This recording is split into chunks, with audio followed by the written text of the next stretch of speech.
Students, बच्चों start करते हैं नेक्स्ट चैप्टर नंबर 9, जो कि है एनिमल शेल्टर। तो इसमें हम बच्चों पढ़ेंगे एनिमल एंड देयर हैबिटेट्स, यानी कि उनका जो घर होता है, और बर्ड्स एंड देयर नेस्ट, और चिड़िया और उनके घोंसलों के बारे में। चलिए स्टार्ट करते हैं। As like human beings, animals and birds also need to protect themselves from heat, rain, cold and enemies. So they make shelters to protect themselves. Animals shelters are known as animals habitat and birds shelter are known as nest. तो जैसे कि human beings को घर चाहिए होता है रहने के लिए, उसी तरीके से एनिमल्स को भी शेल्टर चाहिए होता है जिसमें वो रह सकें और अपना बचाव कर सकें। तो जो एनिमल्स का शेल्टर होता है उसको एनिमल हैबिटेट बोला जाता है, यानी कि उनका एनवायरनमेंट, उनके रहने की जगह। और जो बर्ड है, बर्ड के शेल्टर को नेस्ट यानी कि घोंसला बोला जाता है। Animals and their habitats, the surroundings area are the environment in which animal live in called animals habitat. The living condition in each of के these habitat are very different. They may live on land, in water, high mountains and both on land and water or near the seashore. तो जो भी surrounding areas होता है, environment जहाँ पे animals रहते हैं, उसको क्या बोलते हैं? एनिमल हैबिटेट बोला जाता है। ये बड़े डिफरेंट तरीके के होते हैं, जैसे कि कुछ जो है वो लैंड पर रहते हैं, कुछ पानी के अंदर रहते हैं, कुछ समुद्र के किनारे रहते हैं, कुछ समुद्र के अंदर रहते हैं। तो इस तरीके से डिफरेंट जो है हैबिटेट्स हो सकते हैं। Hence, animals survive in their surrounding by developing certain characteristics. This is called adaptation. और कुछ एनिमल ऐसे होते हैं जो अपनी सराउंडिंग के अकॉर्डिंग अपने अंदर कुछ चेंजेस ले आते हैं, जिसको एडेप्टेशन बोला जाता है। एनिमल्स अपने आप में चेंजेस लाते हैं। एनिमल्स लिविंग ऑन लैंड, तो जो एनिमल्स लैंड पर रहते हैं, animals that live on land are called terrestrial animals. They live in different types of shelter. तो एनिमल्स जो लैंड पर रहते हैं उन्हें टेरेस्ट्रियल एनिमल बोला जाता है। टेरेस्ट्रियल एनिमल के डिफरेंट टाइप के शेल्टर्स होते हैं। The very first is in rock caves. Rock caves यानी कि जो गुफाएं होती हैं, पहाड़ों में जो गुफाएं होती हैं वो। Lions, bears, tigers, foxes live in rock caves. The caves in which lion and bear live are called dens. और उन्हें क्या बोला जाता है? जो लाइन, बियर, डियर, एलिफेंट्स ये जो रहते हैं फॉक्स केव्स में रहते हैं, इनको डेन बोला जाता है, यानी कि गुफाएं बोला जाता है। इन ओपन और under the shade of tree, पेड़ के नीचे भी रहते हैं। Deer and elephant live in the open और under the shade of tree, या तो वो खुले में रहते हैं या फिर ट्री के नीचे जो है रेस्ट करते हैं। ऑन द ट्री, कुछ एनिमल्स जो है वो ट्री के ऊपर रहते हैं, जैसे कि monkey, squirrel, baboons and leopards live on tree tops. They are known as arboreal animals. और जो ट्री के ऊपर रहते हैं एनिमल्स, उन्हें आर्बोरियल एनिमल्स कहा जाता है। Monkey have long arms and legs and a tail to swing from branch to branch. Squirrel have strong limbs and sharp claws to climb trees. तो जो मंकी हैं उनके लंबे लंबे हाथ होते हैं, जिससे कि वो ब्रांच टू ब्रांच जो है स्विंग कर सकते हैं, झूल सकते हैं। स्क्विरल्स जो होती हैं उनके स्ट्रॉन्ग लिम्स होते हैं और क्लॉज भी काफ़ी शार्प होते हैं, जिससे वो ट्री में ऐसे गड़ा सकती है। Under the ground, some animals live under the ground. Ground hogs, rabbits and mongoose live in burrows. Earthworm burrow into the soil. Snake live in holes in the ground called pits. Ant make long tunnel under the ground on mounds or ant hills. These have special rooms to store food. Soft bodies creature like snail and tortoise protect themselves with the hard shell that they carry on their back. तो under the ground यानी कि ground के नीचे कुछ animals रहते हैं, अंदर कुछ होल करके रहते हैं, जैसे कि अर्थवॉर्म है जो कि अंदर उसे सॉइल को पोरस करते हुए अंदर चला जाता है, सॉफ्ट कर देता है सॉइल को। ऐसे ही हॉक्स, रैबिट, मैंगूज हैं जो कि होल में रहते हैं। टॉर्टॉइज और स्नेल, इनके क्या होते हैं? इनके शेल होते हैं, तो ये अपने आप को शेल के अंदर जो है रेस्ट करते हैं उसके अंदर। Mice live in underground tunnels. जो माइस हैं वो टनल्स में रहते हैं। They escape their enemies by going in and out of these burrows. In desert, जैसे कि आप देख रहे हो रैबिट बुरो में रह रहा है अंडरग्राउंड, स्नेक भी होल्स में रहते हैं, और आंट के भी आंट हिल्स होते हैं या फिर अंडरग्राउंड जो है होल्स होते हैं बहुत सारे। In desert, animals like camel and hagog are found in the deserts. Camel can live without food and water for 3 to 4 days. Most desert land animals are nocturnal, that is, they come out at night to feed. They burrow into the sand or hide in rocky areas. They drink dew in the morning and hide in their shelter away from the heat during the day. तो जो animals हैं जैसे कि camel हो गया, hedgehog हो गया, ये सारे जो हैं डेजर्ट में मिलते हैं। कैमल जो है बिना पानी बिना खाने के 3-4 दिन तक सरवाइव कर सकता है। और ये जो डेजर्ट एनिमल्स होते हैं मोस्टली नॉक्टर्नल होते हैं। इसका मतलब होता है कि रात में वो अपने खाने के लिए निकलते हैं, दिन की धूप में वो अपने घर में ही आराम करते हैं, यानी कि रेत के अंदर घुस जाते हैं, वहाँ पर वो रेस्ट करते हैं। In very cold region, the polar bear, seal and arctic fox are some animals that live in very cold region. They make den in the snow. They sleep through the cold winter months. This long winter sleep is called hibernization. तो जब बहुत cold वाला reason जहाँ हमेशा बर्फ पड़ती रहती है वहाँ पे भी कुछ एनिमल सर्वाइव करते हैं। आर्कटिक फॉक्स हो गया, पोलर बियर हो गए, सील हो गए। तो ये कुछ एनिमल्स हैं जो कि बहुत ज़्यादा कोल्ड रीजन में पाए जाते हैं। ये अपना स्नो के अंदर ही गुफा बना लेते हैं, उसमें रहते हैं। और ये थ्रू आउट विंटर, जब तक विंटर चलता है वहाँ पर विंटर सीजन रहता है, कोल्ड सीजन रहता है, वो उस टाइम सोते हैं। और इस प्रोसेस को जो है हाइबरनेशन बोला जाता है। We build shelter for domestic animals. We keep sheep and goats in farms. We build shade for cow and buffalo. We make stubble for horses, and dogs and cats live with us as pets. तो हम भी कुछ जो है shelter बनाते हैं animals के लिए, जैसे कि शीप और हैन वगैरह के लिए हम फार्म बनाते हैं, और शेड बनाते हैं काउ एंड बफेलो के लिए। और जो डॉग और जो कैट है वो हमारे संग हमारे घर में ही रहते हैं। और हॉर्स के लिए अस्टबल बनाया जाता है। एनिमल्स लिविंग इन वाटर, तो अब ऐसे एनिमल्स की बात करेंगे जो कि पानी के अंदर रहते हैं। Animals like fish, whale, dolphin, seal and walruses live in water. They are called aquatic animals. इन्हें क्या बोला जाता है? Aquatic animals. Fish can swim well in water and breathe in oxygen through their gills. Some live in corals, some between underwater plant and others under rocky areas. Water birds make rugged, crude nest with twig near water. They have waterproof feather to protect their bodies. Dolphin and whale do not have gills. They come to the surface to breathe. तो fish जो है वो पानी के अंदर जो है swim करती हैं और ब्रीथ भी कर सकती हैं। जो पानी में घुली हुई होती है ऑक्सीजन उसे वो लेती हैं। और कुछ जो फिश हैं वो कोरल्स में रहती हैं, ऊपर रहती हैं, कुछ अंडर वाटर रहती हैं, कुछ रॉकी एरियाज़ में रहती हैं और अंदर, या कुछ वहाँ जो अंडर वाटर प्लांट्स होते हैं उनके आसपास रहती हैं। जो वाटर बर्ड्स होती हैं वो पानी के पास ही अपना घोंसला बनाती हैं। उनमें ऑयल ग्लैंड्स पाए जाते हैं जिससे वो गीली ना हो, वेट ना हो। ऑयल ग्लैंड्स की मदद से पानी उनसे चिपकता नहीं है। कुछ जो एनिमल्स होते हैं वाटर एनिमल्स, डॉल्फिन हो गया, वेल्स हो गया, उनमें गिल्स नहीं पाए जाते हैं, इसलिए सरफेस पे वो उन्हें बार बार आना पड़ता है ब्रीथ करने के लिए, क्योंकि उनमें लंग्स होते हैं, उनमें गिल्स नहीं होते हैं। Animals living on land and water, तो ऐसे एनिमल्स भी होते हैं जो कि लैंड और वाटर दोनों में सर्वाइव कर सकते हैं। ऐसे एनिमल्स को एम्फीबियंस कहा जाता है।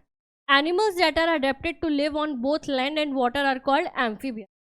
Frogs, toads, newts are amphibians. They breathe through their lungs when in water and through their skin when they are on land. Actually ये थोड़ा सा मिसप्रिंट है। लंग से जब वो ब्रीथ करते हैं जब वो लैंड पर होते हैं, तो ये वाटर नहीं लैंड होगा। And through their skin when they are in the water, और जब वो वाटर में होंगे तब वो स्किन से जो है ब्रीथ करते हैं।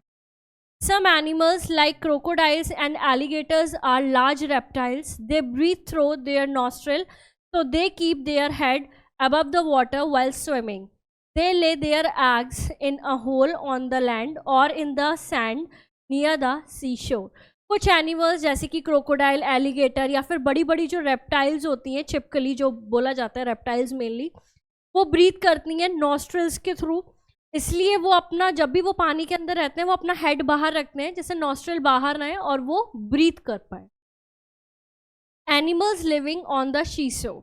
तो the seashore is home to variety of creature which can adapt to constant change from wet to dry as the tide rolls in and out. Burrowing creatures such as crabs, river clams, sea cucumber, and sea worms can be seen on the sea beach at low tide. One can see thousands of crab coming out of their holes and appearing above the sand. तो जो समुद्र के किनारे रहते हैं creatures बहुत सारे होते हैं, ऐसे केकड़े वगैरह, क्रैब्स होते हैं, स्नेल्स होते हैं, बहुत सारे होते हैं जो कि वहाँ पे मिलते हैं। पाइला होता है। तो जब भी स्लो टाइड होती है, यानी कि जब समुद्र में कम लहर होती है, तो ये सारी चीज़ें देखने को मिल जाती हैं। कभी कभी बहुत सारे क्रैब्स निकल आते हैं जब वहाँ से टाइड जाती है। तो एनिमल्स लिविंग नियर अस, तो ऐसे एनिमल्स जो हमारे आसपास रहते हैं। There are also some animals who live in our homes और around us, they too have their own habitat. Lizards live on walls so that they can eat insects that flock around light. Mice and scorpions live in holes. Spiders live in area in our house that are not disturbed, such as at the back of the cupboard. They make web to trap their prey. तो lizard है जो कि हमारे आसपास ही रहती है, घरों में ही होती हैं, वॉल पर जो है रहती हैं। और जो चूहे हैं, स्कॉर्पियंस हैं, होल्स में रहते हैं ये। इसके अलावा स्पाइडर जो है ये भी डिस्टर्ब नहीं करती है हमें, लेकिन जगह जगह रहती है। अलमीरा के पीछे, गेट के पीछे या ऊंची हाइट पे जो है अपना घर बनाती हैं, वेब बनाती हैं। उसमें क्या करती हैं ये, ट्रैप करती हैं अपना प्रे, यानी कि अपने शिकार को। Other purpose of spiders web, यानी कि ये जो मकड़ी का जाला है इसका और क्या पर्पस होता है। Spider make web to trap its prey, but people have found many uses of spider web. First is tribal in some South Pacific island use gossamer silk or thread of the web to make fishing bait and net. यानी कि जो south Pacific island के कुछ tribal से आदिवासी है, वो क्या करते हैं, इनके धागे से जो है नेट बनाते हैं या फिशिंग बेट बनाते हैं। In the Solomon Island, spider web are collected by winding them around stick to make large sticky ball which are suspended just above the water to lure needlefish to jump out and get entangled in the ball. तो Solomon island पर जो है एक stick में इस ये जो spider के जो वेब है उसे काफ़ी घुमा घुमा के एक बॉल बना ली जाती है और फिर पानी के ऊपर मछलियों का शिकार किया जाता है। In South East Asia people use them to make net, net बनाने में इसका यूज़ किया जाता है। And spiders web have been use as a bandage to stop blood flow and also use to make bird snares. तो bandage बनाने में भी जो है स्पाइडर वेब का यूज़ किया जाता है।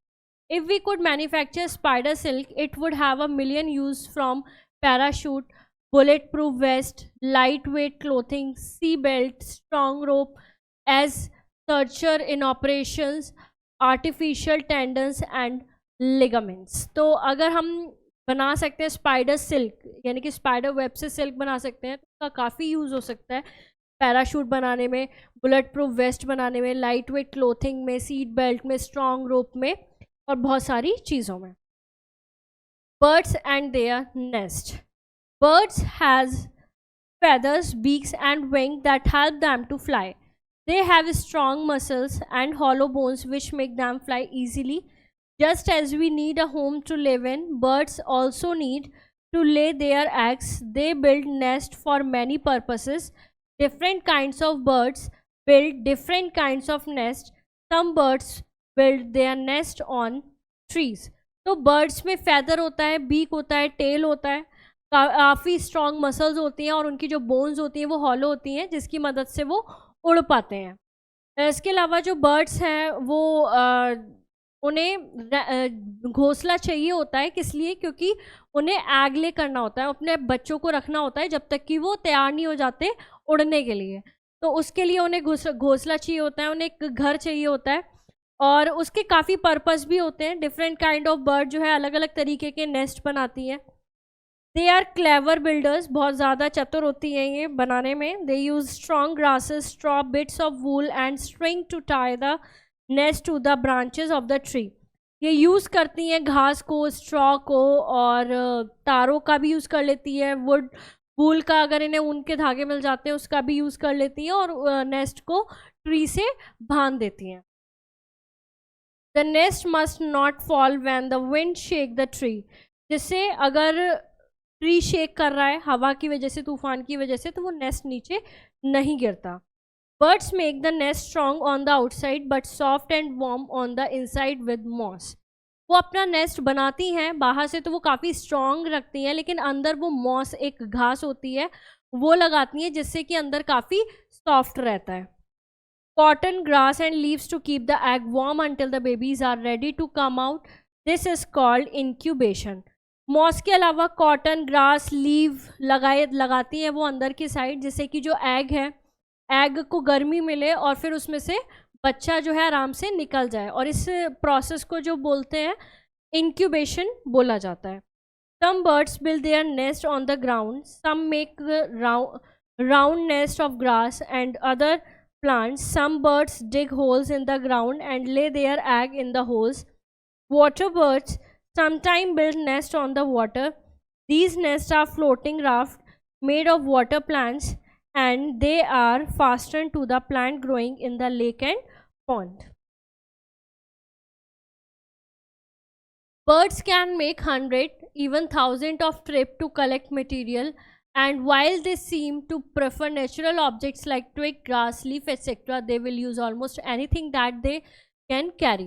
Toffee wrapper, cellophane paper, and even barbed wire have been seen in nests to keep nests together and secured in one place. Birds use a variety of natural things including mud, saliva, spider web, caterpillar silk, leaf mold, and certain plant fibre. तो bird जो हैं बहुत सारे चक्कर लगाती हैं अपना एक घोंसला बनाने के लिए, और वो ज़्यादातर चीज़ें नेचुरल मिलती हैं, या फिर जो भी चीज़ें उन्हें मिलती हैं नेस्ट में देखने को मिलती हैं, जैसे कि नेचुरल चीज़ें जैसे कि ट्विग है, ग्रास है, लीव है, और जो सेलोफेन पेपर हैं, जो भी उन्हें मिल जाता है वो उससे अपना घोंसला बनाने लगता है। The weaver bird make their nest by weaving, knotting and twigging grass. और जो बोने वाली बर्ड्स होती हैं, वेवर बर्ड्स है ना, जो अपना घोंसला एकदम बुनाई करके बनाती हैं, वो वेव करती हैं, नॉट करती हैं और घास को ट्विक करती हैं। Then you may have seen their nest hanging from the tree, they look like beautiful hanging basket. जैसे कि आप ये देख रहे हैं इस तरीके का नेस्ट होता है, इस तरीके से बास्केट टाइप लगता है, बड़ा सुंदर जो है नेस्ट बनाती हैं ये। The woodpecker make the hole in the tree trunk to make their nest, और जो वुड पिकर है वो इस तरीके से होल बनाता है ट्री में और अपना घोंसला बनाता है। The sparrow build deep cup shaped nest with stick and grass, the pigeon make their nest in hollow of walls, and the eagle build their nest on tree and stick and twig. The nest of eagle is called a eyrie. तो sparrow इस तरीके से अपना deep घोंसला बनाती हैं, pigeon जो है किसी भी दीवार में ऊपर जगह वगैरह होती है वहाँ पे अपना घोंसला बना लेते हैं, और ईगल इस तरीके से अपना घोंसला बनाते हैं जिसको आयरी बोला जाता है। The tailor birds stitch leave together to make their nest, जो टेलर बर्ड्स होती हैं वो लीव्स को स्टिच करती हैं और उसे मिला के अपना जो है नेस्ट बनाती हैं। The Kuku is naughty bird, she ले egg in other bird nest, when the baby hatch it push the other birds baby out of the nest. तो जो कुकू होती है, कोयल, वो काफ़ी शैतान बर्ड होती है, नॉटी होती है, वो अपने जो है एग को दूसरे बर्ड के नेस्ट में रख देती है, और जब बेबी उसमें से निकल आते हैं तो वो दूसरे बेबीज को लात मार के निकाल देते हैं। The stroke build their nest in the grass near water. The koel is a clever but lazy bird because the koel does not make its own nest. It lay its egg in the crow's nest. The crow looks after the egg and the babies till they hatch, thinking them to be its own. तो कोयल जो होती है वो काफ़ी clever होती है और lazy bird होती है, क्योंकि वो भी अपना घोंसला नहीं बनाती खुद, वो जो क्रो का होता है, कॉय का घोंसला होता है, उसका यूज़ करती है। और जब बेबी निकल आते हैं तो वो ये सोचने लगते हैं कि हमारा घोंसला। Emperor penguin also do not build nest. The female lays a single egg and leaves for the coast to feed. The male take over caring for the egg. He balance it on top his feet and cover it with the special fold of skin on his belly. He stay like that with an egg on his feet for the next 60 days without a meal or much movement until the female return and the egg hatches. तो जो penguin होती हैं वो भी अपना घोंसला नहीं बनाती हैं। इसमें जो फीमेल होती है वो एक सिंगल एग जो है वो ले करती है, और उसके बाद जो मेल होता है वो उसकी टेक केयर करता है एग की। उसके बाद जब फीमेल आ जाती है तब वो एग जो है हैच हो जाता है, यानी कि आफ्टर 60 डेज के बाद उनका जो एग है उसमें से बेबी निकल आता है। Birds have many enemies, human and other animals too. Crow and squirrel, cats and rat, all of them wait for chance to steal the egg. तो बर्ड्स के बहुत सारे एनिमीज होते हैं, इसमें से ह्यूमन बीइंग्स भी हैं, क्रोज हैं, स्नेक हैं, रैट हैं, कैट हैं। तो इन्हें जब भी मौका मिलेगा वो एग को चुरा के और खा जाते हैं। Many times they even break nest to keep oneself safe from danger. To find food, make a nest, hatch the egg and raise the chicks safely. All are challenging task for every bird. यानी कि सभी bird को nest को बनाना होता है safety के लिए, बच्चों की रखवाली के लिए, उनके लिए खाना भी लेने जाना होता है। तो ये सारी चीज़ें उनके लिए काफ़ी ज़्यादा चैलेंजिंग हो जाती हैं। तो ये है बच्चों आज का हमारा चैप्टर। आई होप आपको समझ में आया होगा। मिलते हैं नेक्स्ट चैप्टर में। Thank you so much.